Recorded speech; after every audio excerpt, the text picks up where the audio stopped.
Keep this intro short because I hate long intros. I got a Crescent. I picked up the Ultralite, and I've been looking for a throw and go boat. Anybody who's seen any of my other videos, you know I bought a new canoe Flint. I didn't like that. It wasn't what I was looking for. It was very hard to find a boat that was light, that was decent, and that wasn't expensive. In fact, there's hardly anything to choose from, really, in my opinion, besides this Crescent Ultralite, without going, you know, super cheap like Walmart type boats, and you know they don't perform. So this I wanted to be able to carry around, no cart needed, throw it in tight spaces. I needed another boat for my daughter, and I figured this being 10 foot 49 pounds, it would fit. Look at it. I'm really hoping I'm not going to be disappointed in this one. So I did notice that there's no paddle holder on this boat, and I don't know why Crescent would build a boat without a paddle holder. That's like building a car without seat belts. I mean, everybody's got a paddle, you got to put it somewhere. I don't understand that. It's funny, there's the seat, it folds flat this way, but it won't fold down flat this way. Most seats fold down flat this way.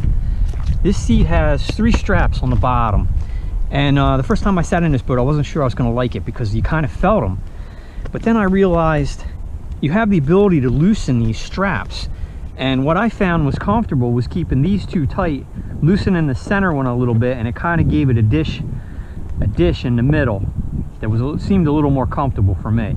But and they got these straps here that you're supposed to feed around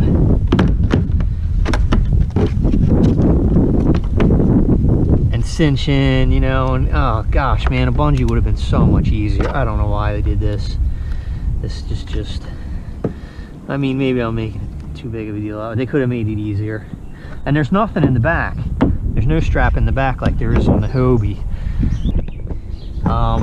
Be nice if there was a bucket. You know, you can't really throw anything like keys in there because you're gonna lose them. But lightness, my God, super light. Super light. Let's hope it tracks, because I hate when boats don't track. Just what? Alright, I'm gonna try and keep in mind that this is a 10-foot boat. Right away, tracking seems good. It seems like you get a little bit of speed. The first couple strokes kind of tend to wobble. Once you get a little bit of speed in it, she's going pretty straight. Now, is it gonna drift? It's not too windy out here. There's a little bit of wind. Yeah, it's drifting a little, but they all do. But man, it's quick. A couple paddle strokes and you're moving pretty good. Now, it's not going to be fast.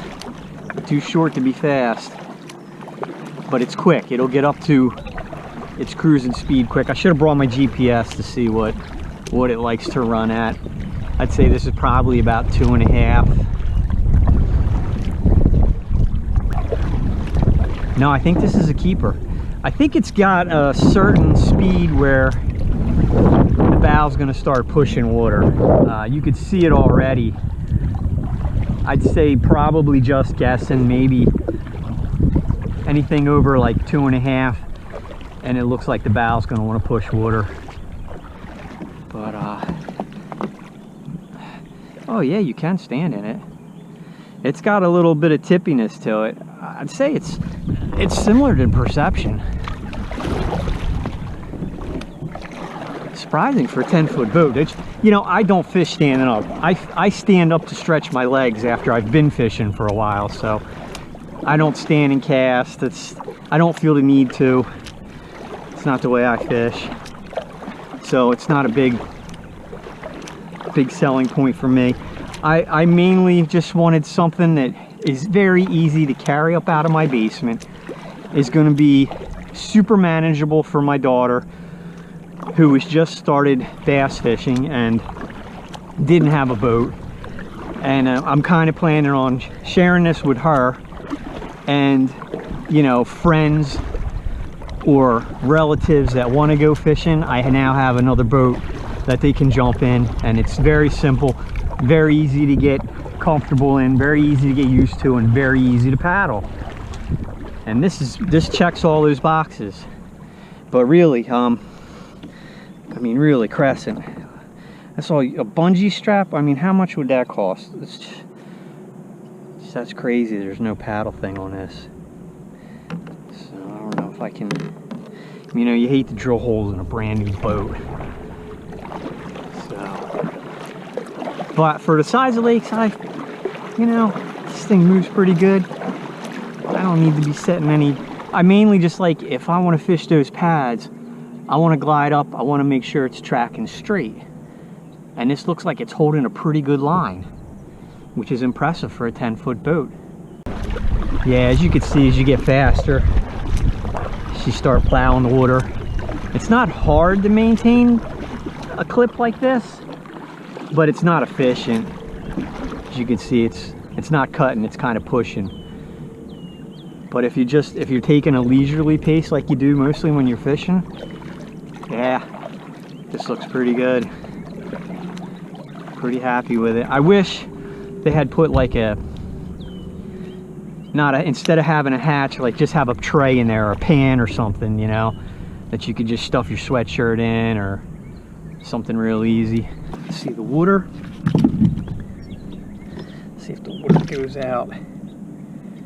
Yeah, you see where it's sitting. I'm 165, so I don't have anything else in here, no tackle or anything, so I think you're definitely going to need that scupper plug, and there's one there in the back. There's no water in the back.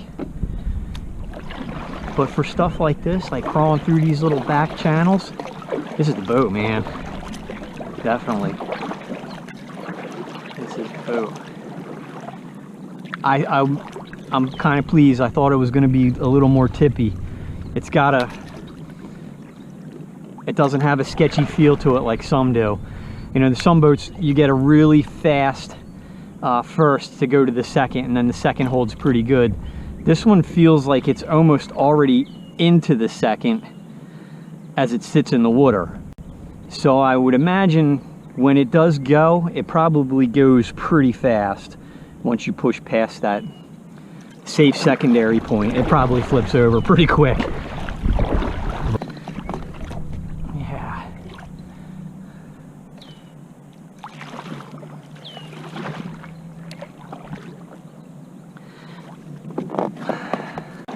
But yeah, this sits out of the water pretty good. I thought I was going to be lower in the water. I thought the water line was going to be, you know, pretty close to the edge, but it's not. I'd say there's a good 4.5, 5 inches there with me in it, that it's sitting above the water. So yeah, for 750 bucks, really, there's nothing in this class that's decent, that's going to touch this boat, I don't think. And I've been looking at a while. And 10-foot boats, wow, you're taking your chance. You're taking your chance with tracking. Or they make them so wide to make them stable that they don't paddle worth a crap. And this one's pretty narrow, but as you can see with my legs up, this works pretty good. I like this. It's got the right height from the seat, and that was another concern that I was looking at when I was sitting in the boat at the dealer. Was like, is the seat on an even level where I could do this and put my legs up like this? Because for me, this is comfortable. You know, when you get them in here, you know, it says I think it says 30 inches. So inside, you know, I don't know what this is, but it's not 30 inches. So to be able to spread your legs out and be able to stand up, that's kind of two things I look for. So, and I know I'm rambling, but I'm trying to just keep this, trying to give as much information here, because when I was looking, there wasn't a whole lot of videos on it. You think about spending money on a boat or anything, you go to YouTube, you try and find somebody who's got one, and you know, see if their video gives enough information, or if you ask them questions, if they even answer you. But this has got a nice balance of tracking and maneuverability. But yeah, if you have any questions, I answer questions. You know, if you're thinking about this boat, I wanted to look at the CK1 because my nephew had bought the CK1, and I kind of like that. Now it's a foot longer than this, and it's roughly 10, 15 pounds heavier. which doesn't sound like a lot until you have to pick it up, you know, especially when you're picking up something long like this. Having a handle positioned in that direction is the correct way. When kayaks have their handles going this way, it forces you to, it puts strain on your wrist and your elbow that you don't need to put on there if you just change the direction of the handle. So they got it that way, they got it the right way. And the other nice thing is you can run a strap underneath of that in the back of your bed and cinch it down, and your kayak's not going to fly out the back of your bed no matter what happens. Yeah, very easy to paddle. I think you could probably run this all day long without getting tired. This is definitely the boat to go exploring with. I mean, a light, short boat like this, probably got a very shallow draft. Maybe a little more than a flat bottom boat, because you do have that keel that sticks down, that runs the length. You know what else you could use this boat too is, like, there's a couple places around me where they do, you know, kayak trips where you go from lake to lake to lake, you know, through these little channels, these back channels. And you know, you couldn't do that with a Hobie, not with those fins sticking down. And the Hobies, they don't paddle for nothing. They're horrible. I've forgotten the fins before and had to paddle one of those around, and they're just a nightmare. This you could do that in one of these boats very easily. And another thing is, these boats have an extra level of, you know, safety and security, being a sit on top. It's not going to sink. It's not going to fill up with water. If you go out of it, you climb on the hull, you flip it over, and you crawl back in it. You're wet, the kayak's wet, but you can keep on going with the rest of your day. You don't have to take a trip to the shore and bail it out and, you know, any of that. I don't know, I like kayak fishing. You can get to spots where you can't in a bass boat. You're much more stealthy.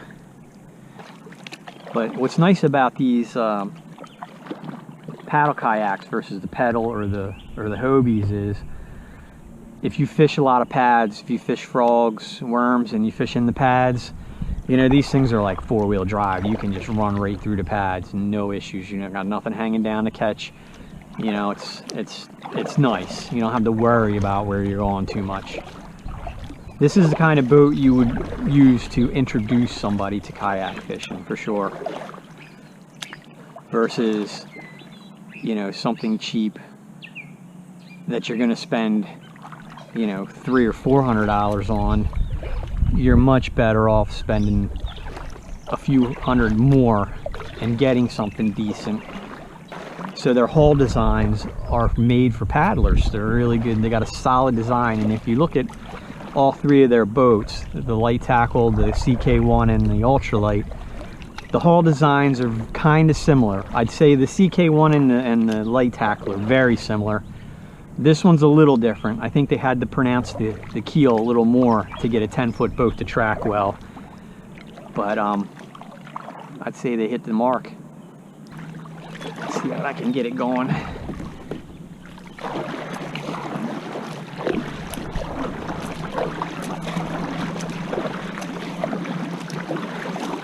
Yeah, she's pushing. You could do this for, I'd say, maybe 50 yards at this speed. I don't know what speed I'm going. I should have grabbed the GPS. That would have been smart, but totally forgot it. But it ain't made to make time across the lake. It's more about enjoying the ride, I'd say. Well, time will tell. Let's see if these straps underneath this seat are going to be an issue. You spend 2 or 3 hours in a seat, you know for sure whether it's good or not. It looks like they put a lot of detail into making it. I mean, there's a padding underneath the seat. There's a layer, whereas like my perception is just the mesh and that's it, and you're just sitting on the mesh. But I've never had any issues with that seat, so even though it's a lot more cheaply made than this, as long as it's comfortable. I worry about tearing it, but. And these Crescent boats, all three of their boats have the same exact seat, and because this seat has a part that goes down here, you can take it out and put it on the ground and sit on it without any issue. I think I'm probably going to make just some kind of little bungee with a carabiner on it that I can just hook in and not even mess with these straps. You know, you just basically, if it flips, you just want something that's going to keep it attached to the boat so that it doesn't just go straight to the bottom, and then you got to go Scuba Steve looking for it.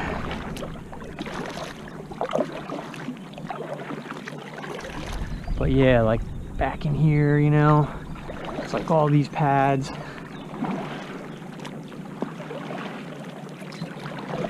You know, you want to get deep in here, see if there's any decent bass back in here. I don't know what the depth is here. It's probably not very deep, but see, no issue. Can't do this with a Hobie, that's for sure. Or any type of pedal drive, or I don't think you'd want to do it with a motor drive either. It looks pretty shallow back in here. A lot of stumps and stuff, but yep, there's a stump. Glad I didn't center punch that one.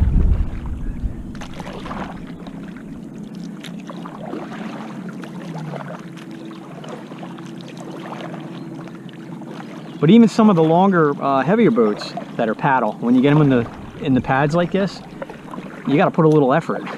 This one kind of cruises through them pretty good. Of course, those pads aren't super thick, but it all depends when you're looking for a kayak for fishing. You know, what's your aim? What kind of water you're in? What size water? How you're going to transport it?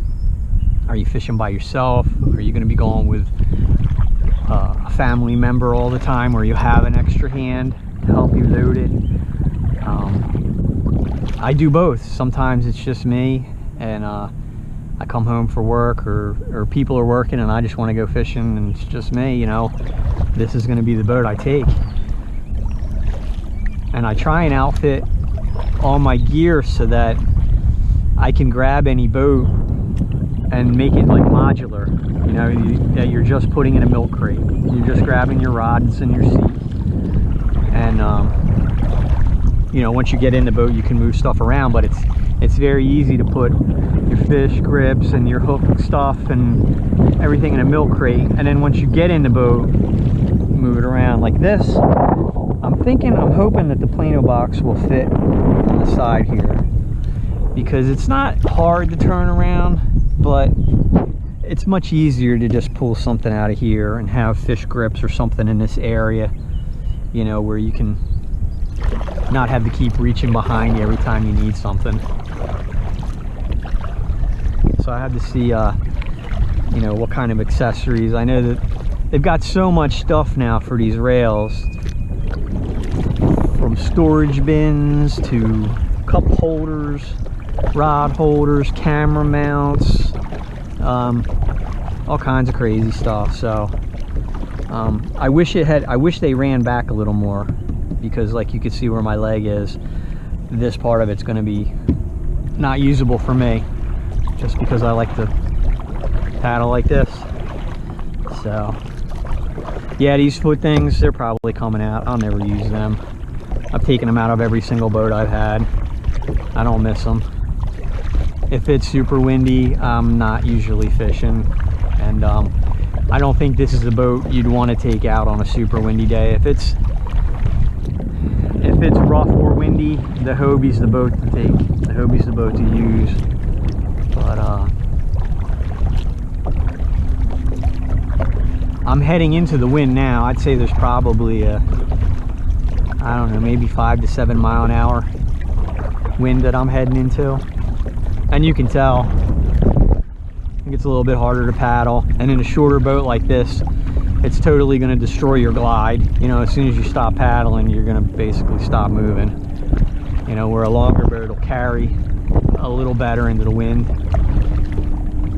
But you know all that, so you outfit for what you're going to fish in. But you know, paddle kayaks are nice because you get your exercise. You know, your upper body, your shoulders, your core. I had spent so many years in a Hobie that when I started back in the paddle kayaks again, I was like, you know, I really felt it. And as you get older, you want to keep yourself in shape if you want to enjoy your life.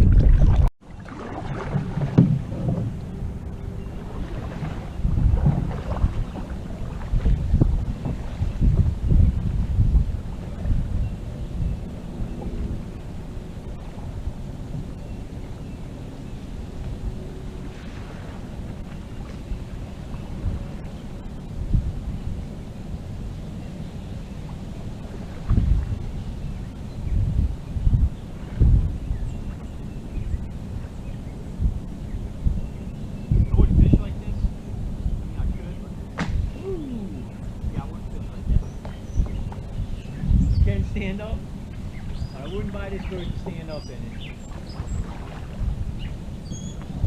Like I said, it seems like it's already into its second edge, just sitting in it. So imagine when it goes over quick. But as far as being stable enough for a beginner, yeah, it's stable enough. You know, you can easily reach around. You can get up on the front. You can get in the hatch if you wanted to. You can see you still got a little bit. Water goes. Water comes in.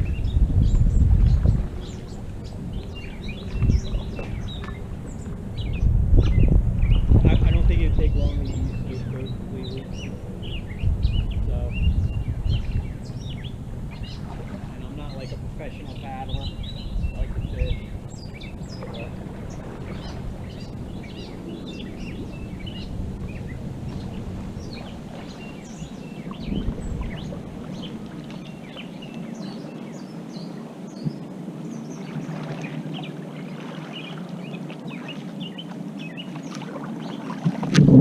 You know, obviously this is not my first boat, but I would definitely recommend this as somebody's first boat. It would be a great first boat, and I think it would be the kind of boat where you would just hang on to it. You would keep it because, you know, it's not a lot in the kayak world anyway, investment to get into one, and the versatility that it has, you know, to have an extra boat for different conditions, or to have an extra boat to take a friend, why not? I think it's a great first boat. I would definitely recommend this as somebody's first boat. And like I said earlier, spend a few hundred more on something like this than some cheap piece of crap you get at Walmart or even at DAKS, which is going to be heavy and probably complete garbage. I've looked at a lot of them. I almost thought I wanted the Vibe. DAKS is selling the Vibes now, and wow, those boats are heavy. Even the 110s are heavy. So, just my thoughts. But I like it. I'm keeping it. I'm happy with it. And I can't wait to put some fish in it this year. So, that's the beauty part of this boat. Man, it's so light.